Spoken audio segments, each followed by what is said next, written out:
दो बात समझिए कि हमारी जो क्षमता रही है पिछले 3 वर्षों में उसमें 54% की वृद्धि हमने की है, जो व्यवस्था 70 साल में बनी थी उसकी तुलना में। तीनों मोर्चों पर, जनरेशन के मोर्चे पर भी, ताकि हम पर्याप्त बिजली पैदा कर सकें, उस पर भी काम कर रहे हैं। ट्रांसमिशन और डिस्ट्रीब्यूशन में भी क्षमता हमारी काफ़ी 3 साल में बढ़ी है। और आज जो 192 करोड़ के प्रोजेक्ट पूरे किए हैं कश्मीर डिवीज़न ने, इससे डिस्ट्रीब्यूशन की क्षमता हमारी और बढ़ेगी।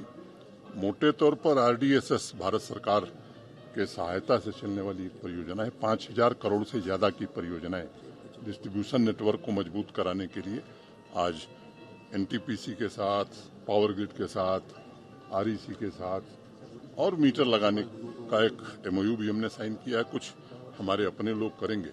मैं उम्मीद करता हूं कि इस परियोजना के पूरा होने के बाद जो 24/7 क्वालिटी पावर का लक्ष्य हमारा है, वो लक्ष्य हम प्राप्त कर सकेंगे। सर, कल एक बार फिर से हमने पुलवामा में देखा कि एक अटैक हो गया, तो क्या सिक्योरिटी सिचुएशन? नहीं, ये अत्यंत दुर्भाग्यपूर्ण है, इसकी कड़ी निंदा मैं करता हूं।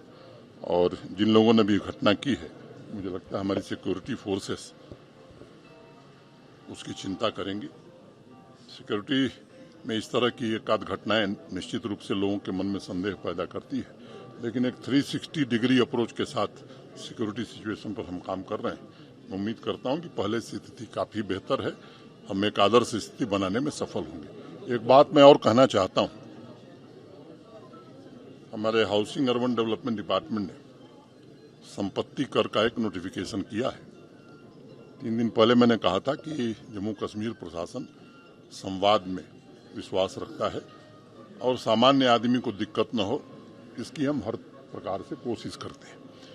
मैं आपको बताना चाहता हूं और जम्मू कश्मीर के निवासियों से कहना चाहता हूं कि हमने देश में सबसे कम संपत्ति कर, प्रॉपर्टी टैक्स लगाया है।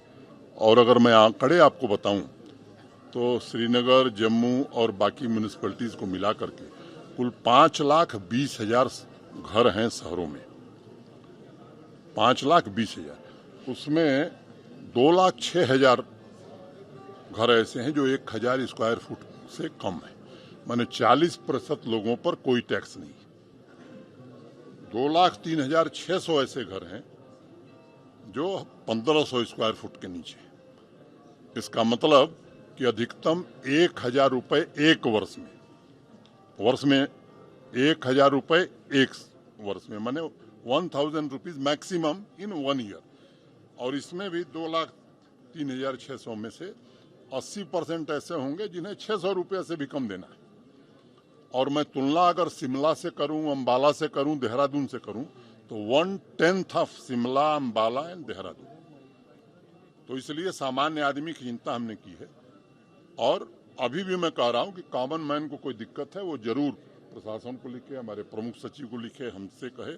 उसमें कोई सामान्य आदमी को दिक्कत नहीं आने दी जाएगी। वैसे ही कॉमर्शियल की अगर मैं बात करूं तो 1,10,000 दुकानें, 1,01,000 दुकानें हैं श्रीनगर, जम्मू और बाकी म्यूनिसिपैलिटीज में मिलाकर। इसमें लगभग आधी 46% दुकानें ऐसी हैं जो 100 स्क्वायर फुट के नीचे की हैं और उन पर जो एक वर्ष में खर्चा आने वाला है 700 रुपये। और 46,000 में से मुझे लगता है 80% ऐसे लोग होंगे जो 500, 550 के रेंज में होंगे। तो 50 रुपया महीना मान लीजिए। और 30,000 ऐसी दुकानें हैं जिनको साल में 2,000 से कम देना होगा। ये भी तीनों शहरों से 1/10 है।